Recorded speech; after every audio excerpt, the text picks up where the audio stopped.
तुम्हाला आधी हे सांगायला पाहिजे होतं सगळं. मी चुकीच्या मुलाच्या हातात तुला दिलं.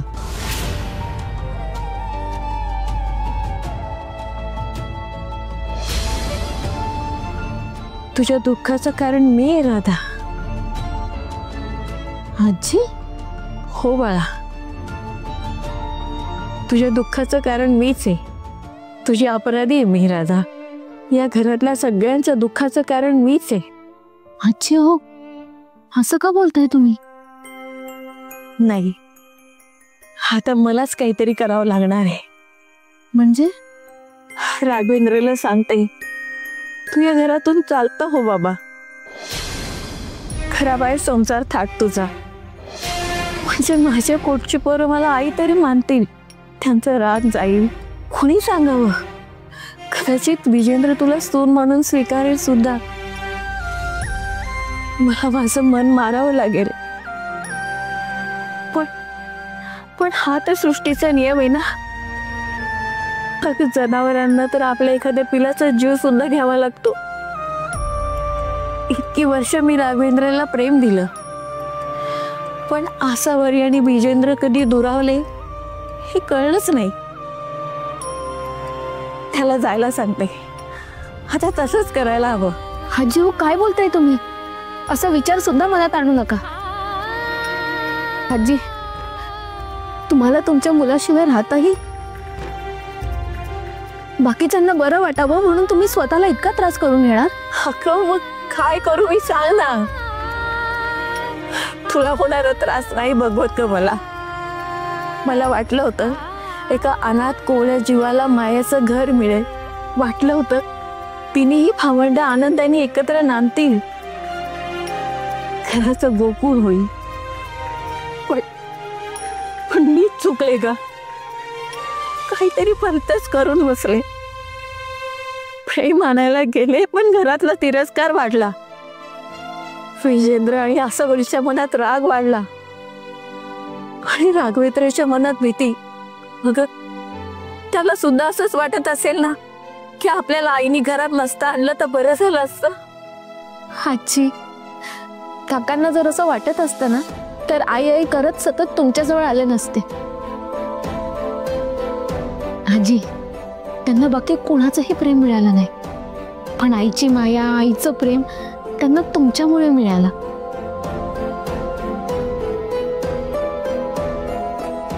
आजी, तुम्ही जेव्हा त्यांना इथे घेऊन आलात ना, तेव्हा तुमच्यातल्या आईने तो निर्णय घेतला. आणि मग तीच आई मुलांमध्ये दुजाभाव करेल का? तुमचं काही चुकलं नाही आजी. उलट एका अनाथ मुलाला तुम्ही घर दिलं, प्रेम दिलं, तुमची माया दिली. आजी, केवढी मोठी गोष्ट आहे ही. आपल्याला जेव्हा आई मिळते ना, तेव्हा काय वाटतं हे का अनाथाला समजू शकतं. आणि असे भलते सलते विचार मनात आणू नका. एक समजूतदार आहे ग पोलीस तू. अगं, एवढी पोळली जाते तरी इतके चांगले विचार. आता तू मला सांग, स्वप्न म्हणजे नेमकं काय? उद्याची आशाच ना. त्यामुळे माणसाने स्वप्न बघत राहा. आजी, कारण मला खात्री आहे की सगळं नीट होईल. तुमचा निर्णय चुकला नव्हता हे घरात सगळ्यांना पटेल. काकांना अनाथ नाही तर आपलं म्हणतील. विराजस आणि माझ्यावरचा राग सुद्धा निघून जाईल. आपल्या घरात फक्त सुख नांदेल. त्या दिवसाची वाट बघते मी. हो ना? मग आता त्या सुखाचं स्वागत आपल्याला हसत करायला हवं ना. आणि आजोबा सुद्धा बघतायत ना. मग तुम्ही असं रडलात तर त्यांना कसं वाटेल?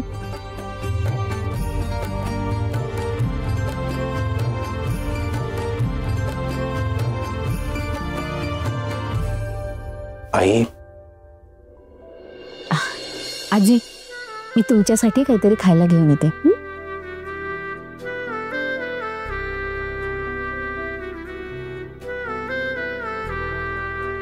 ए आई, कसं वाटतंय ग तुला आता? बरं वाटतंय ना? का त्रास करून घेते स्वतःला? राधाच या घराला घरपण देईल.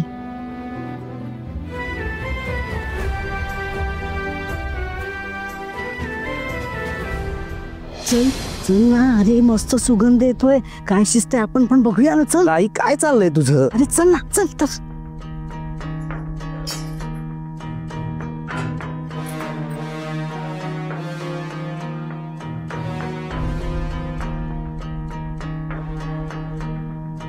तू? हो, आजींसाठी सूप बनवलंय. तुम्हाला काही हवंय का? नाही नको, आमचं पोट भरलंय.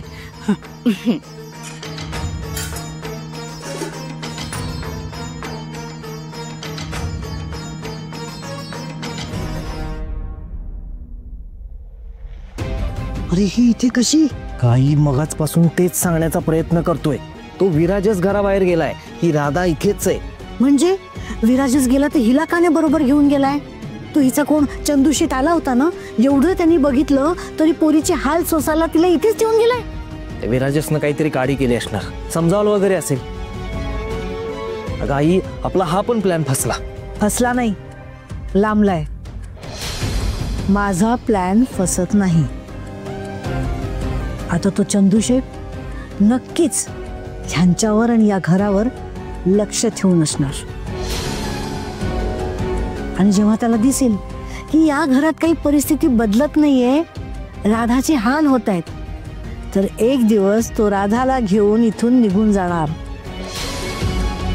आपल्याला फक्त तो दिवस ह्यांच्या आयुष्यात लवकर आणावा लागेल.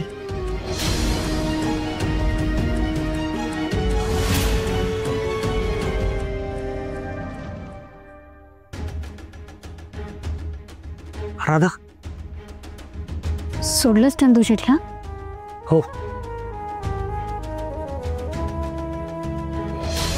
जे काय करशील ते लवकर कर बाळा, नाहीतर मी माझ्या बिट्टीला थेट घरी घेऊन येईल. राधा, ते चंदूशेठला तुला असं त्रास होत असताना बघणं फार अवघड जात आहे का? त्रास होत असताना बघायचं, त्याच्यावर गप्प बसायचं. राधा, मला तुझ्यासाठी काहीतरी केलं पाहिजे. काय करणार? तुला इथेही काम करायचंय आणि राधा, असं गप्प बसून नाही चालणार. असं म्हणजे काहीतरी तर हातपाय हलवावे लागतील ना, नाहीतर.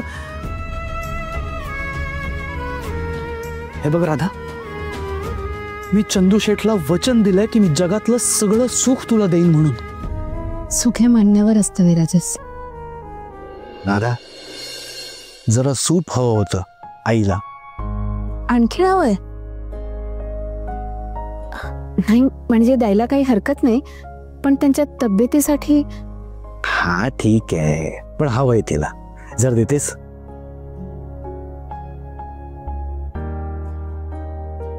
युवराज, चला सूप पिऊया. हा मस्त. आजी घ्या.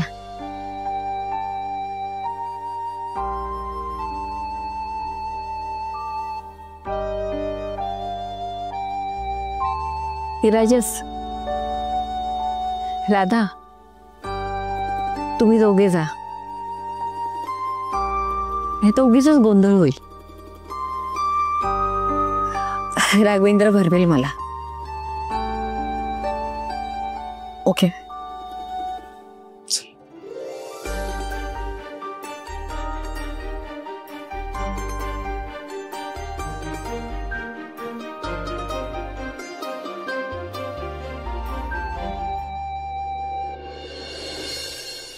राधा, ऐक ना, ऐक ना राधा, काहीतरी विचार कर ना, काहीतरी जमेल. काय करता येईल? वहिनी, मला खूप भूक लागली, मला काहीतरी खायला दे पटकन. ते सूप दे ना. देते. खूप भूक लागली आहे. हा खूप भूक लागली. याच्याबरोबर कधीतरी शिकून घे खायला बनवायला. नुसतं हे दे ते दे. तुला कधी जमणार बनवायला? शिकेन ना. तो तर गप्पा बसा. मला सगळा स्वयंपाक जमतो. तुला जमतो का? हो माहितीये. हा अजून अजून अजून टाक. वाह काय सुगंध येतोय. अजून टाक.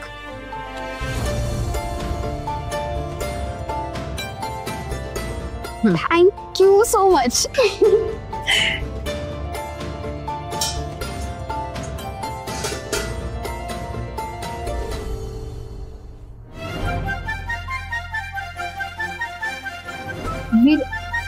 एक मिनिट राहिला. चल जरा. चल चल चल. ये ये ये.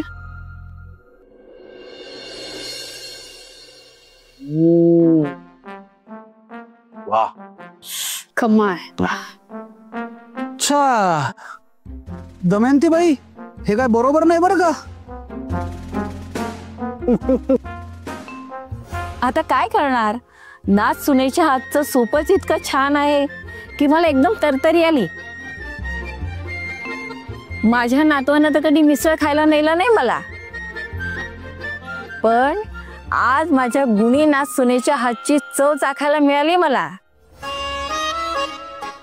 हो ना ब्रो, अमेझिंग झालंय हा सूप, एकदम कमाल.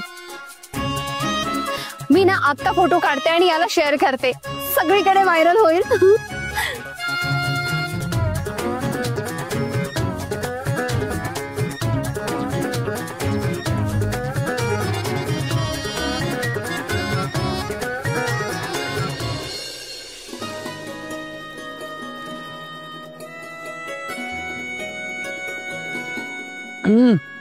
हाँ राधा, दिल का रास्ता वाकई पेट से होकर जाता है.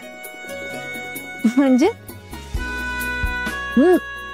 आपण ठरवत होतो ना काय करायचं, विचार करत होतो काय करू शकतो काय नाही करू शकत.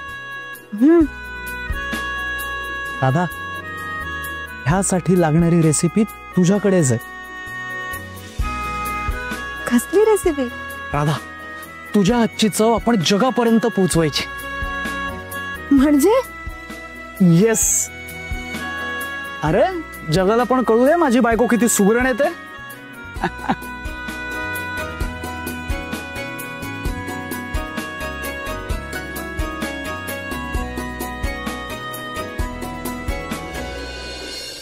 अनामिका, अजून दे ना का थोडस. अगं आजी काय करतेस, एवढा आवडला तुला सूप? अगं हो ना, अगं राधाच्या हातची चवच इतकी छान आहे की किती खाल्लं ना तरी पोट भरतच नाही.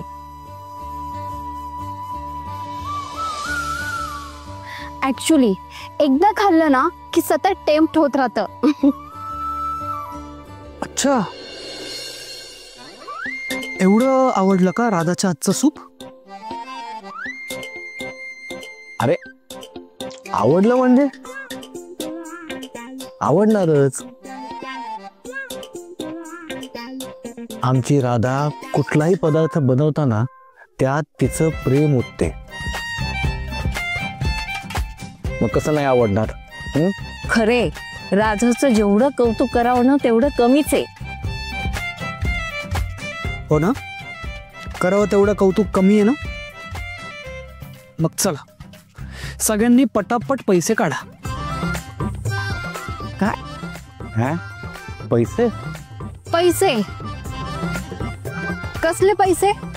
सूपचे. सूप प्यायला ना तुम्ही सगळ्यांनी, मग त्याचे पैसे नको द्यायला?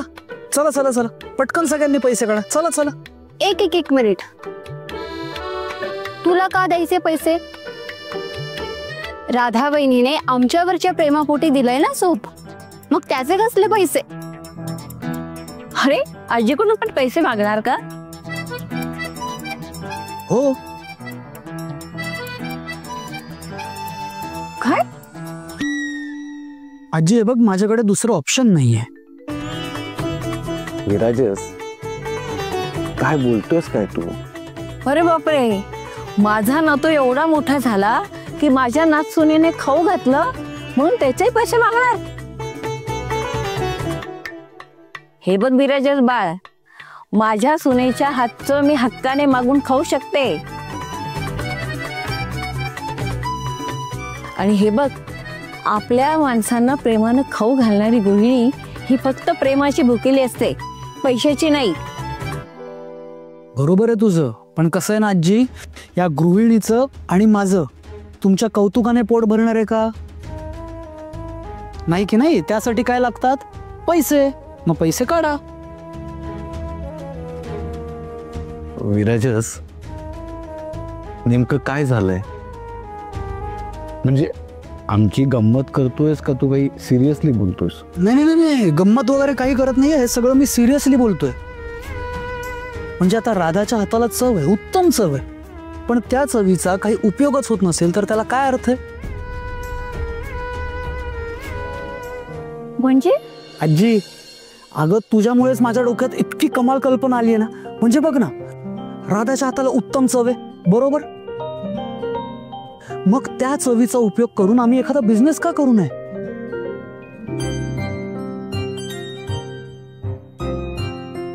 राधाच्या हातचा मसाला वापरून आम्ही स्वतःला सिद्ध करून दाखवलं तर?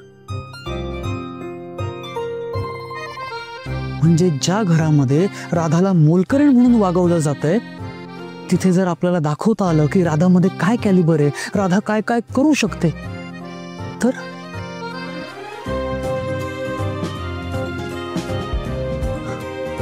माझं ठरलंय, राधा माझं ठरलंय, काहीही झालं तरी मी हे करून दाखवणार. आणि काहीही झालं तरी मी ही परिस्थिती बदलणार म्हणजे बदलणार. बेस्ट आहे हे. अरे वा, म्हणजे हे सगळं घोळत होतं होय तुझ्या डोक्यामध्ये? वा वा वा, अरे या गोष्टीनं माझा पाठिंबा आहे. सगळं तुमच्या मनासारखं होऊ दे. होणारच आई, सगळं व्यवस्थित होणार. अगं त्याचा उत्साह बघ कसा ओसंडून वाहतोय तो. आणि राधा बहिणीच्या हातची चव, तुमच्या दोघांच्या कॉम्बिनेशनने तुमचा बिझनेस सुपर फास्ट ग्रो होणार. आणि सगळीकडे तुमचंच नाव.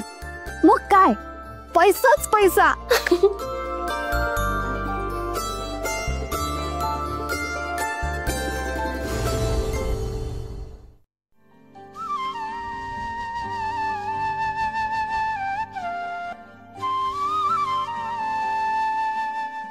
विराजसने जे ठरवलंय तसं झालं तर किती छान होईल सगळं.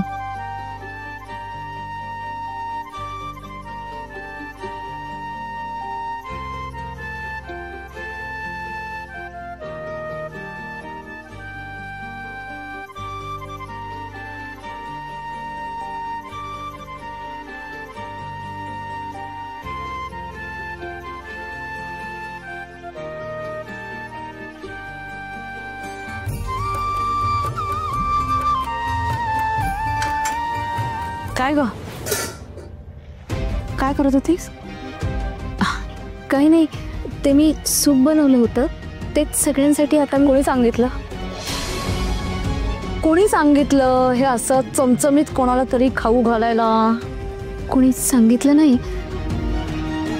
पण आजींना बरं वाटेल म्हणून बनवलं. डोकं जड झालं होतं ना मगाशी.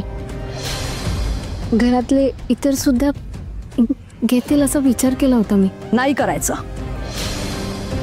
इथे विचार सुद्धा आम्हाला विचारूनच करायचं, कळलं? आणि हे तुझं मिसळ केंद्र नाहीये, हे आमचं बिराजदारांचं घर आहे. तेव्हा इथे श्वास सुद्धा आम्हाला विचारूनच घ्यायचा. हो, पण मी बोलतीये ना, मग मध्ये बोलायचं नाही, कळलं? आणि तुला काय वाटलं, मला तुझी ही सगळी नाटकं दिसत नाहीयेत का? उगाच दादाच्या पुढे पुढे जाऊन त्याला खाऊ पिऊ घालून त्याचं मन वळवण्याचा प्रयत्न केलास ना, तर याद राख, तू त्या तुझ्या घाणेरड्या मिसळ केंद्राची मालकीण नाहीयेस, तू आमच्या बिराजदारांची कायच ग? कोण आहेस तू? मोलकरीण. हा, मोलकरीण आहेस. तेव्हा आपली जागा बघूनच वागायचं.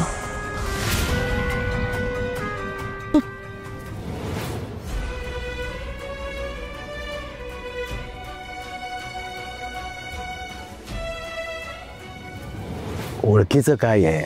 हे बघ, आपलं प्रॉडक्ट चांगलं आहे, आपला मसाला चांगला आहे म्हटल्यावर ना बाजारामध्ये ओळख निर्माण व्हायला अजिबात वेळ लागणार नाही. एक्झॅक्टली. आय एम शुअर तू आणि बहिणी मिळून हे सहज करणार. पण ब्रो, मला एक सांग, बहिणीचा दी बेस्ट मसाला कोणता आहे असं वाटतं तुला?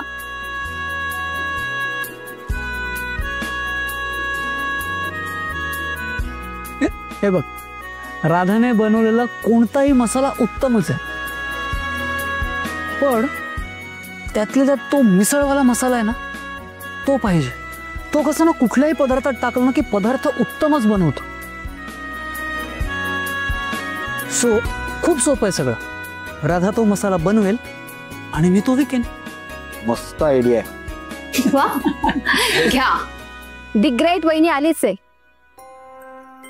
ए वहिनी, तुला माहितीये ब्रोने आता काय बेस्ट आयडिया सांगितली आहे? अगं, आपल्या आधी तिला सगळं माहिती असेल, हो ना धीरजस? हा, हाय आजी. ए वहिनी, मला पण तुम्हाला मदत करायची आहे. ए, तुम्हाला मसाला बनवायला शिकवशील ना? आपण ना एक काम करू, तुझ्या मसाले मेकिंग चे ना असे छोटे छोटे शॉर्ट व्हिडिओज आणि रील्स बनवू आणि ते व्हायरल करू. मग बघ, तुमचा मसाला काही महिन्यातच एकदम बूम होऊन जाईल. ए वहिनी, शिकवशील ना मला मसाला बनवायला?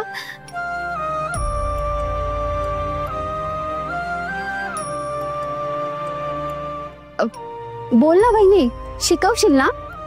नाही,